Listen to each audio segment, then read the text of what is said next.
एक व्यक्ति जिसने अकेले क्रांति की, अकेले ही वो जीवन भर रहा और उसने अकेलेपन को एक नया नाम दिया। उसने कहा एलोन मतलब ऑल वन, जहां कोई भेदभाव नहीं, कोई डिस्क्रिमिनेशन नहीं, जहां सब कुछ एक हो, जहां तुम जिस चीज को देख रहे हो वो चीज और तुम में कोई अंतर ना रहा हो, सारा द्वंद, सारी ड्युअलिटी खत्म हो जाए, एक वननेस, एक होलिस्टिक अप्रोच आ जाए, और जब दृष्टा और दृश्य एक हो जाए, सीयर और सीन एक हो जाए, तो समझ लेना कि समाधि घटित हो चुकी है, तो समझ लेना तुम्हारा जीवन सफल हो गया है। कृष्णमूर्ति आपको कुछ यही बता रहे हैं। कृष्णमूर्ति ने जो क्रांति वो लेकर आए इस देश दुनिया में, वो बहुत ही परसेंटेज ऑफ लोग भी नहीं होते। मैं तो कृष्णमूर्ति को दैट वन मैन मानता हूं जिसने शांति के लिए शब्दों का सहारा लिया, क्योंकि हम शब्दों के गुलाम हैं। इसीलिए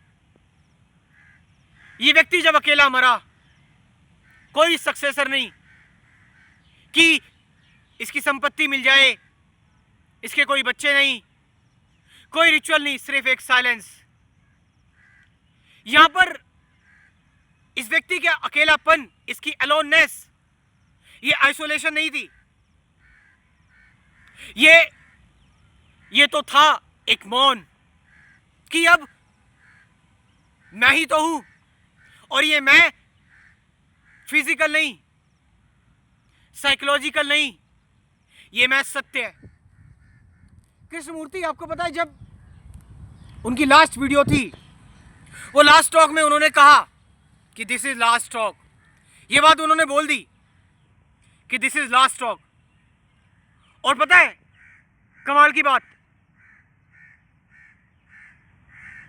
उस टाइम भी ऐसे ही कौवे चिल्ला रहे थे जैसे अभी आपको बैकग्राउंड में सुनाई दे रहे होंगे, और वो व्यक्ति मौन हो गया। उसने कहा कि थोड़ी देर हम मौन रहते हैं, शांत रहते हैं। सब उसके साथ मौन रहे, और वो उनकी लास्ट टॉक थी। उसके बाद कृष्णमूर्ति ने अपना शरीर छोड़ दिया। आपको पता है जब उनको लेकर आया गया थियोसॉफिकल सोसाइटी ने, तो वो अपने भाई के साथ आए थे, नित्यानंद के साथ। मगर नित्यानंद की मृत्यु जल्दी हो जाती है, कृष्णमूर्ति फिर से अकेले हो जाते हैं।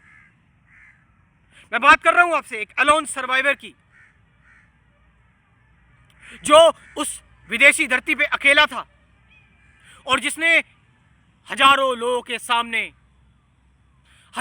सामने उस लग्जरी को ठोकर मार दी और कहा कि मैं इस ऑर्गेनाइजेशन को अभी डिसॉल्व करता हूं, स्टार ऑफ द ईस्ट को, और थियोसॉफिकल सोसाइटी को छोड़ दिया हजारों लोगों के सामने।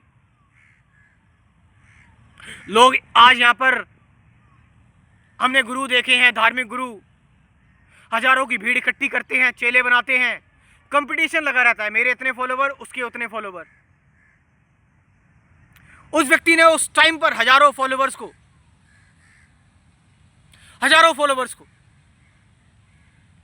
एक बार में कहा कि किसी को फॉलो मत करो, मुझे फॉलो करने की जरूरत नहीं है, मैं कोई अवतार नहीं हूं, मैं कोई तीर्थंकर या मसीहा नहीं हूं, I am just a human being. और सत्य की राह पर तुम अकेले ही हो, तुम्हें अकेले ही निकलना पड़ेगा, क्योंकि किसी और का सत्य तुम्हारा कैसे हो सकता है। तुम्हें अपना सत्य खुद ढूंढना पड़ेगा, तुम्हें जानना पड़ेगा अपना सत्य खुद। तुम इस कंफर्ट जोन से बाहर निकलो। और जब उसने घोषणा की तो कोई प्लानिंग नहीं थी, लोग अपने आप आ गए साथ में। वो तो अकेले ही जा रहे थे, लोग अपने आप साथ में आ गए। कहा कि जो अकेलापन आपके पास है वो हमें भी सीखना है, वो सत्य हमें भी जानना है। फिर ये व्यक्ति अकेला टॉक देने लगा, सानेन, ब्लैकवुड पार्क, इंडिया में, अलग अलग देशों में जाकर जैसे बुद्ध करते थे। मगर इन्होंने फिर भी कोई ऑर्गेनाइजेशन नहीं बनाई, कोई कल्ट नहीं बनाया। इन्होंने उस कल्टलेस स्पिरिचुअलिटी को जिंदा रखा और लोगों को हमेशा यही कहा कि खुद से इंक्वायर करो, खुद से जानो, सुगर कोटेड बातों में मत फंसो, शब्दों में मत फंसो। Until you realize the silence within you, तब तक कुछ बदलने वाला नहीं है। आपको अपने अंदर का साइलेंस खुद रियलाइज करना है। इसलिए सत्य का कोई रास्ता नहीं है। Truth is a pathless land. और कमाल की बात है, लीड बीटर और एनी बेसेंट को यह बच्चा मिला भी ऐसे ही था, उस अकेलेपन में गुम, और देख रहा था पेड़ पौधों को, झरनों को, पक्षियों को, उस बड़ी बड़ी आंखों के साथ, जैसे जिसको ये देख रहा है वो भी उसको देख रहा हो। इसीलिए तो इस व्यक्ति ने इस बात को बहुत जोर से कहा कि दृष्टा ही दृश्य है, कि जिस चीज को हम देख रहे हैं उसमें और हम में कोई अंतर ही नहीं है। तुम अपने डर को देख रहे हो, चिंता को देख रहे हो, एंजाइटी को देख रहे हो, तुम में और उसमें कोई अंतर नहीं है, तुम ही हो वो। तो लड़ना बंद करो, ये सेपरेशन खत्म करो। कब तक इस द्वंद में फंसे रहोगे? कब तक इन विचारों में फंसे रहोगे? खुद को जानो, रियलाइज योरसेल्फ। और इस व्यक्ति ने कहा कि जो भी मैंने बताया है, मेरी जो भी टीचिंग्स है, इनको एज इट इज पेश करना, इनमें कुछ मिलावट मत करना, जैसी ये है, जैसी बिल्कुल। और इन टीचिंग्स को कोई गद्दी मत दे देना, कोई अथॉरिटी मत दे देना। इन टीचिंग्स को कोई बहुत डिवाइन चीज, बहुत सेक्रेट चीज या परमात्मा या भगवान की उपाधि मत दे देना। ये जस्ट एक कॉमन इंसान का संघर्ष रहा, जो उसने जाना, रियलाइज किया, जो उसने समझा, जो उसने पढ़ा, सीखा। उस टाइम पर कृष्णमूर्ति की जो टीचिंग्स थी वो उस समय के हिसाब से सबसे बेस्ट थी, उससे बेहतर कुछ नहीं था। But today in this very lecture मैं कृष्णमूर्ति की लेगेसी को आगे नहीं बढ़ा रहा। मैं सिर्फ यह कहना चाहता हूं कि समय के साथ साथ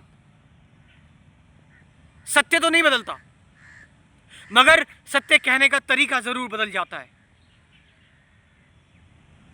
और वो तरीका कोई मैकेनिकल तरीका नहीं, वो बस इस दुनिया में रहते हुए, इस समाज में रहते हुए,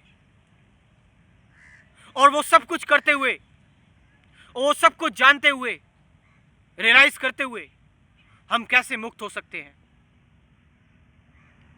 और यदि आप भी इन सभी चीजों में हो, डेली ऑफिस जा रहे हो, काम कर रहे हो, तो डेली ध्यान को कैसे मेंटेन किया जाए। ध्यान कोई आधे घंटे, घंटे करने की, बैठने की चीज नहीं है। ध्यान मतलब जो हमेशा चले, सोते जागते, खाते पीते, उठते बैठते। I am talking about that meditation.